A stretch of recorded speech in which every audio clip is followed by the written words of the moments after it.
At sana po lahat po ng Filipino vlogger mag-share po doon sa post po ni Congressman Kiko Barzaga po. Kalat natin. Okay, kalat po natin yun. Saan po kung ganapin ang Hindi pa natin alam kung saan sa ano.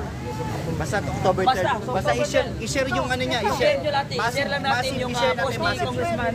Basta sa October 5. So wala pa tayong ilalabas kung saan ang venue natin. Basta sa October 12 po ay nananawagan si Congressman Kiko Barzaga ng People Power po. So sana po magkaisa tayo. I-share po natin. Ikalat po natin ang post ni Kiko Barzaga kasi napakabulok na po ng sistema ng ating bansa. Correct. Diba? Correct. Number one na bulok na po sistema ng ating bansa sa dinami-dami ng problema ng ating bansa na dapat bigyan ng pansin. Ayan, sa October 12, mas inuuna sama-sama pa tayo. kaysa sa pagresolba sa problema ng ating bansa. Yan po ay isang kawalang hiyaan, kabulukan ng sistema ng ating bansa. Dapat po ating baguhin ang sistema ng bulok dito sa ating bansa. Kung hindi po mababago ito,